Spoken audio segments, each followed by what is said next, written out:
exist. Section 24. Similarly, if the conditions of a future act of sense perception exist, e.g. eye, visible objects, visual consciousness, light, attention, then one should see future object with future eye, and so on. Section 25. For if you say that the conditions of present visual and other perception exist, and that you see present objects with an eye, etc. that is present, so, if you maintain that the past conditions of sense perception exist, must you say that with the past eye one sees past objects, etc. Section 26, and similarly for future conditions of sense perception. Section 27. If you deny that with the past eye, visible objects, visual consciousness existing, one does not see past objects with past eyes, equally must you deny that, with the conditions for present vision existing, one does not see present objects with present eyes. Similarly for the other senses. Section 28, similarly for future vision. Section 29, does past coming to know exist?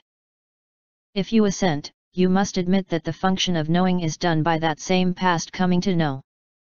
And if you admit that, you must also admit that by that same past coming to know one understands ill, puts away its cause, realizes its cessation, practices the path not by present cognition.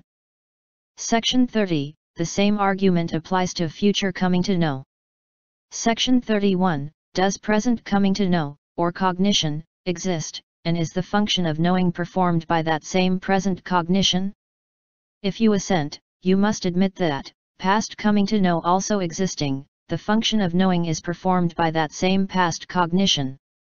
So that if, by that present cognition, the nature of ill be understood, its cause put away, its cessation realized, the path leading thereto be practiced, it is no less by that past cognition that all this is effected. The same reasoning precisely holds good to the extent to which you maintain that present coming to know exists.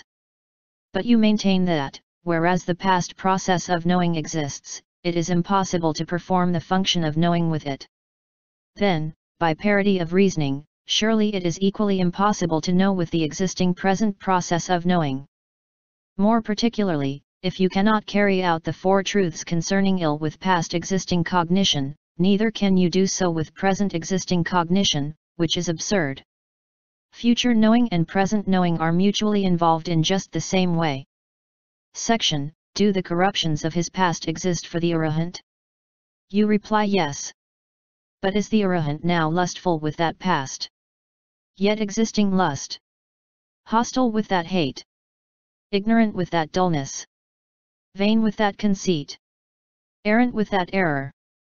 Per 35 plexed with that doubt, torpid with that sloth, distracted with that excitement, shameless with that impudence, reckless with that indiscretion, all of which are past and yet existing? Section 36, similarly, you say that the past 5 lower fetters and corruptions exist for the never-returner. But is he now holding that theory of soul? Perplexed with that doubt, infected by that contagion of mere rule and ritual, subject to residual sensuous passions and ill will, that are past and yet existing? Section 37, similarly, you say that the same past fetters, and grosser sensuous passions and coarser forms of ill will exist for the once-returner. But is he now bound by those fetters, and subject to those grosser passions and coarse forms of ill will? Section 38, similarly, you say that the past 3 fetters and lust, hate and dullness entailing the rebirths of misery, exist for the stream winner. But is he now bound by those fetters and those vices? Section 39, granting that past lust exists for an average man, is he affected by that same lust? Yes. Then, surely, if past lust exists for an Arahant, he also is affected by that same lust? Similarly for the other 9 corruptions. If you say that the average man is still subject to corruptions or fetters, past, yet existing, you must also admit that past corruptions and fetters, in so far as they exist in those who have reached any stage of the path, involve their being subject to them at present. Conversely, if it is impossible for an Arahant, or one in any lower stage of the path, to be now subject to certain corruptions or to fetters which exist for him as past, it is equally impossible for the average man to be subject to a corruption or fetter which exists for him as past. Section 47. Do past hands exist? Then must you also admit that taking and laying down by them is also apparent as existences. Similarly for legs, feet, and their going to and fro, for joints of limbs, and their contracting and extending, for the stomach, and its hunger and thirst. Section 48. Does the past body exist? Then must you also admit that the past body undergoes lifting and lowering, annihilation and dissolution, the being shared by crows, vultures, and kites. Also that poison, weapons, fire may get access to the body. Also that this past body may be liable to be bound by confinement by rope or chain, by village, town, or city jail, by fourfold restraint, and by the fifth, to wit, strangling. Section 49. Do the other past elements of the past body exist, its cohesiveness, heat, mobility? If you assent, then you must admit that with each past element the past body still performs the corresponding function. Section 50. Do past and future as well as present material aggregates exist? If so, then there must be 3 material aggregates. And if you say that past and future as well as present 5-fold aggregates exist, you must admit that there are 15 aggregates. Similarly, you must admit 3 organs of sight, or thrice 12 organs and objects of sense. Similarly, you must admit 3 elements of sight, or 18 elements multiplied by 3 time divisions, 54 in all. Similarly, you must admit 3 visual controllers, or 66 controllers in all. Section 54. Would you say that a wheel-turning monarch of the past or of the future, as well as one of the present, exists? But this amounts to saying that 3 wheel-turning monarchs are actually living. The same implication lies in a similar assertion respecting perfectly enlightened ones Buddhas. Section 55. Does the past exist? Yes, you reply. Then, is the existent the past? You reply the existent may be past, and may be not past.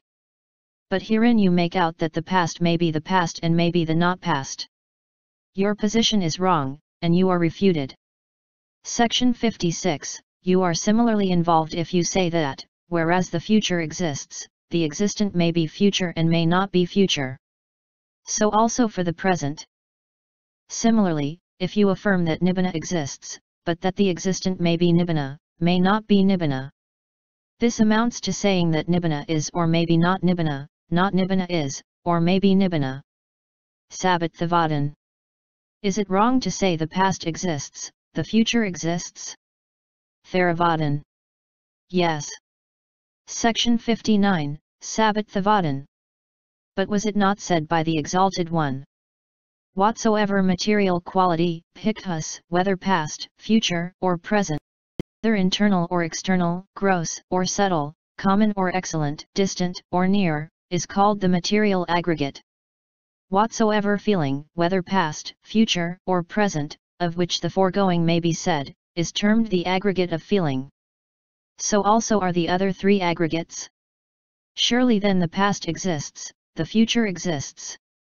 Section 60, Theravadan. But was it not said by the Exalted One?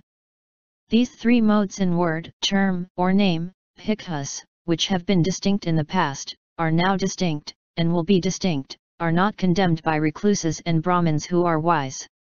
Which 3? That material aggregate which is past, which has ceased, which is changed, is reckoned, termed, named has been. It is not reckoned as exists, nor as will be. And so for the aggregates of feeling, perception, mental coefficients, consciousness. That material aggregate which is not yet born, and which has not appeared, is reckoned, termed, named will be, but is not reckoned as exists.